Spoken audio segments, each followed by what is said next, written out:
పేదవాడి తెలివి చూడలేనిదాన్ని పట్టగలవా? లేనిదాన్ని చూపగలవా? నిజాన్ని అబద్ధంలా చెప్పగలవా? ఒక పేదరైతు మహారాజు అక్బర్ ముందు ఇవన్నీ చేసి చూపించాడు. అదెలాగో తెలియాలంటే ఈ పూర్తికథను చూడండి. విజయనగరం దగ్గర ఉన్న చిన్న గ్రామం రామాపురం. ఆ గ్రామంలో రామయ్య అనే పేద రైతు ఉండేవాడు. అతనికి పెద్దగా ఆస్తి లేదు. చిన్న పొలం, ఒక ఎద్దు, ఒక పాట ఇల్లు. కాని అతనికి ఉన్నదొకటి అద్భుతమైన తెలివి. అతని భార్య లక్ష్మి చాలా మంచిదైన మహిళ. పిల్లలిద్దరు, పెద్ద కొడుకు రాజు, కూతురు చిన్ను. వాళ్లు పేదవాళ్లే కాని ఆనందంగా జీవించేవారు. ఒకరోజు లక్ష్మి తన భర్త దగ్గరికి వచ్చి, ఏవండి, రేపు పండుగ కదా, పిల్లలు మాంసం, వడలు అడుగుతున్నారండి. ఇంట్లో సరుకులేమీ లేవు, ఏమి చేస్తారండి? ఏదోలాగా నా తెలివిని ఉపయోగించి పిల్లల కోరికని తీరుస్తాను. అయినా ధనవంతుడైన ఆకలితో ఉంటాడేమోగాని తెలివైనవాడు ఉండడు. పండుగ రోజు ఉదయం రామయ్య ఒక చిన్న హోటల్ దగ్గరికి వెళతాడు. అక్కడ సరిగా వ్యాపారం జరగకపోవడం గమనించి ఆ దుకాణదారుణ్ణి దగ్గరికి వెళ్ళి, అయ్యా, నేను మీ వ్యాపారం బాగా జరగడం కోసం ఒక ఉపాయం చెప్తాను. మీరు బదులుగా నేను అడిగిన ఆహారం ఇవ్వాలి. యజమాని ఆ ఒప్పందానికి ఒప్పుకుంటాడు. చూడండి, మీ దుకాణం ముందు ఆ చెత్త కుప్పను ఎత్తించండి. దాంతో వ్యాపారం బాగా జరుగుతుంది. అయ్యో రామయ్య, ఆ పని చాలాసార్లు చేశాను, కాని అందరూ మళ్లీ చెత్త వేస్తూనే ఉన్నారు. ఓ అవునా?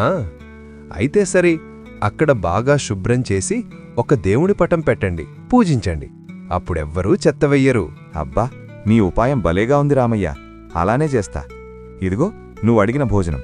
అలా ఆ హోటల్ యజమాని ఇచ్చిన కోడికూర, వడలు తీసుకుని ఇంటికి వెళతాడు రామయ్య. ఒకరోజు గ్రామంలో పెద్ద సమస్య వచ్చింది. గ్రామ పెద్ద దొరయ్య ఇలా అన్నాడు. మన గ్రామంలో దొంగతనం ఎక్కువైపోయింది. ఎవరైనా రాత్రి గేదెలు, కోళ్లు దొంగిలిస్తున్నారు. అందరూ భయపడిపోయారు.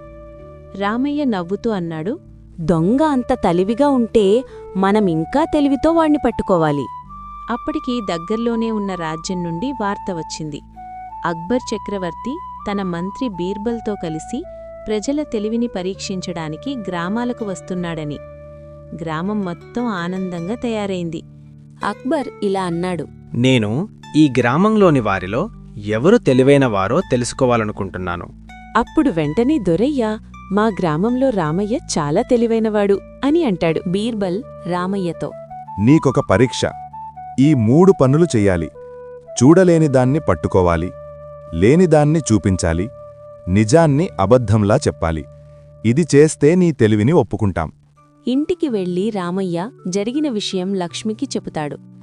మీరేమైనా చెయ్యగలరు అండి అని ప్రోత్సాహపరుస్తుంది లక్ష్మి. పిల్లలు కూడా చాలా ఆనందపడతారు. మరుసటి రోజు రామయ్య ఒక చిన్న గాజు సీసా తీసుకుని అచ్చర్ ముందు పెట్టాడు. మహారాజా, ఇందులో నేను గాలి పట్టుకున్నాను. గాలి కనిపించదు. నువ్వు దాన్ని ఎలా పట్టుకున్నావు? అక్బర్ ముందు పెట్టాడు. ఒక చిన్న పిచ్చుక చేసిన ఒక చిన్న పిచ్చుక. అక్బర్ నవ్వాడు. బీర్బల్ రామయ్యతో, బాగా ఆలోచించావు. లేనిదాన్ని చూపించాలి. రామయ్య ఒక ఖాళీ తట్ట తీసుకుని అందరికీ చూపించాడు. చెప్పు, ఎందుకు ఖాళీ ఉంది? ఇది పేదవాడి భోజనం మహారాజా. పేదవాడికి చాలుసార్లు భోజనముండదు. అది లేని భోజనం. ఇది చాలా లోతైన అర్థం ఉంది. ఇది గొప్ప సమాధానం. నిజాన్ని అబద్ధంలా చెప్పాలి. రాజా, నేనొక అబద్ధం చెబుతున్నాను. చెప్పు. రాజా, నేనొక అబద్ధం చెబుతున్నాను. ఇది గొప్ప సమాధానం. ఇది నిజమా, అబద్ధమా అన్నది ఎవరికీ అర్థం కాదు. మహారాజా, నేను గ్రామంలో దొంగను కూడా పట్టుకున్నాను. రాత్రి గ్రామంలో ప్రతి ఇంటి ముందు ఒక రంగు పొడి చల్లాను. అది సోమయ్య కాలికి ఆ రంగు అంటింది. అతనే ఆ దొంగ. రామయ్య, నీ తెలివి అసాధారణం. నువ్వు నిజంగా బీర్బల్ లాంటివాడివి. రాజు రామయ్య తెలివికి మెచ్చి విలువైన కానుకలు అందజేస్తాడు. రామయ్య తన సంపదతో పెద్ద ఇల్లు కట్టించుకున్నాడు. కాని అతను తన పాత జీవితం మర్చిపోలేదు. పేదవాళ్లకు సహాయం చేసేవాడు.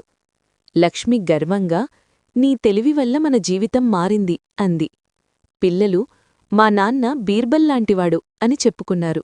నీతి: తెలివి ఉన్నవాడు పేదవాడైనా గొప్పవాడే